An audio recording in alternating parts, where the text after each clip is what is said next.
Hello my YouTube family, welcome back to my mandala art series.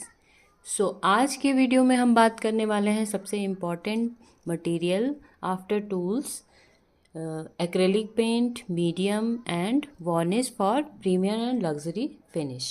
सबसे पहले आ जाते हैं हम एक्रेलिक पेंट पे। एक्रेलिक पेंट आपको अच्छी क्वालिटी का यूज़ करना चाहिए, जिसमें 3-4 ब्रांड आपको मैं बताती हूँ जो अच्छे होते हैं। पहला है फेविक्रिल, फ्लैश, कैमल, ब्रूस्ट्रो एंड मॉनमार्ट।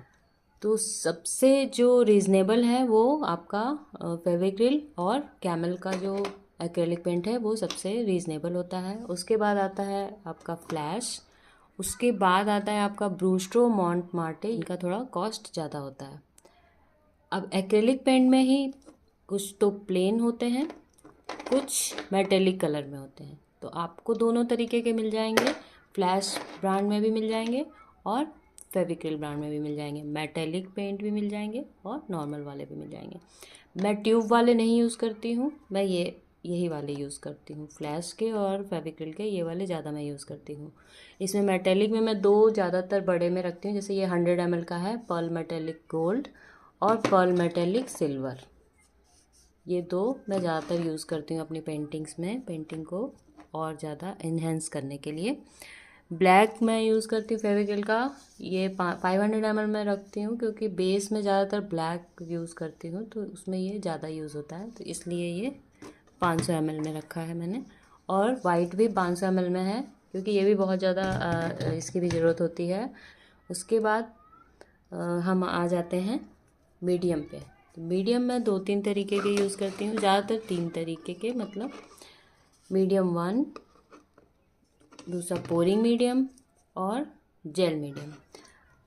और सबसे पहला जो है मीडियम 1, अगर आपका पेंट बहुत ज़्यादा थिक है, जैसे पेंट बहुत दिन से रखा भी है तो भी थिक हो जाता है, तो उसको भी फ्लोई बनाने के लिए हम मीडियम 1 यूज़ करते हैं।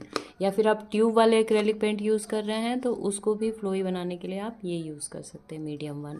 तो मतलब बहुत थिक है अगर आपका पेंट, तो आप मीडियम 1 यूज़ करेंगे। उसके बाद आ जाता है पोरी मीडियम। अगर आपका पेंट मीडियम थिक है, मतलब उतना फ्लोई नहीं है जितना स्ट्रोक और डॉट्स के लिए चाहिए, तो आप पोरिंग मीडियम उसमें ऐड कर सकते हैं। ये भी बहुत अच्छा फ्लो और कंसिस्टेंसी देता है।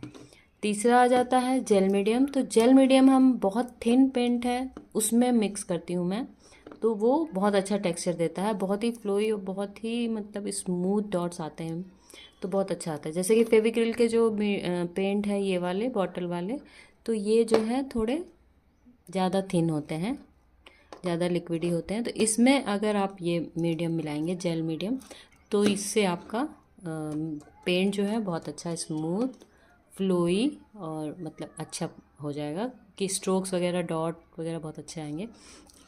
तो मीडियम बता दिए मैंने कौन कौन से यूज़ करने हैं, किस टाइप के पेंट में यूज़ करने हैं।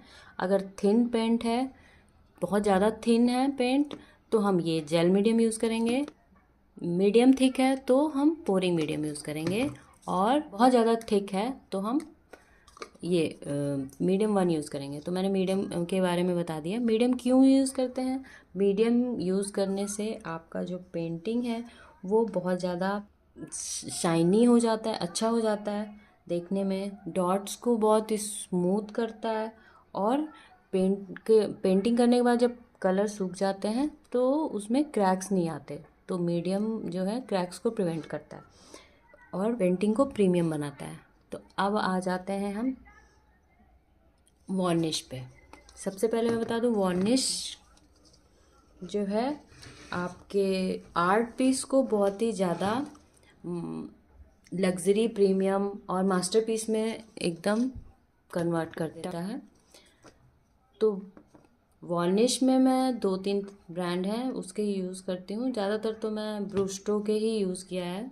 आप पहली बार ये मंगाया है ग्रैंड टोन का, ये भी मुझे अच्छा लगा, तो ग्रैंड टोन का ये मैंने मैट मंगाया है, ये भी बहुत अच्छा है।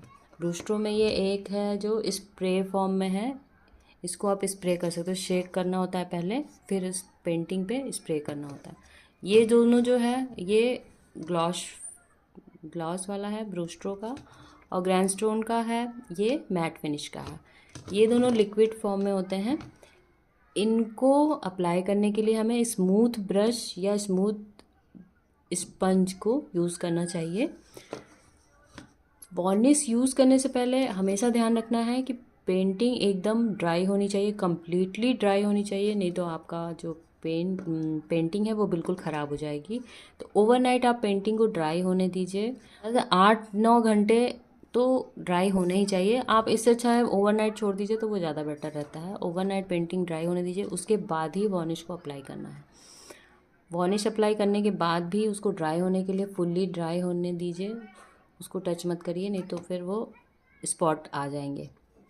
वार्निश अप्लाई क्यों करते हैं? वार्निश अप्लाई करने से जो आपका पेंटिंग है वो डस्ट और मॉइस्चर से प्रोटेक्टेड रहता है, कलर जो होता है वो इन्हेंस होता है और प्रोफेशनल लुक आ जाता है। आप अपनी पेंटिंग को सेल कर सकते हैं बिल्कुल अच्छे रेट में।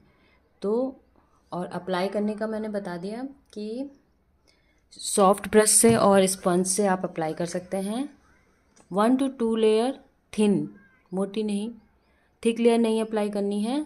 1 to 2 थिन लेयर अप्लाई करनी है केवल, और कम्प्लीटली ड्राई होने देना है। उसके बाद ही आप पेंटिंग को रखें या पैक करें या जो भी आप जैसे भी करना चाहते हैं। तो ये थे हमारे मटेरियल जो आपके मंडला पेंटिंग या आर्ट को बेसिक से प्रीमियम लग्जरी लुक दे देते हैं, जिसको आप सेल कर सकते हो एकदम अच्छे से। अगर आपको मेरा वीडियो अच्छा लगा हो तो लाइक करें, कमेंट करें, सब्सक्राइब करना ना भूलें और stay tune for next part, जिसमें मैं डिस्कस करूँगी कि हमें बेस कैसे यूज़ करना चाहिए एक्रेलिक पेंट के लिए या डॉट मंडला पेंटिंग के लिए, कौन कौन से बेस आपको यूज़ करना चाहिए, कितनी थिकनेस रहनी चाहिए। तो स्टे ट्यून। Thank you.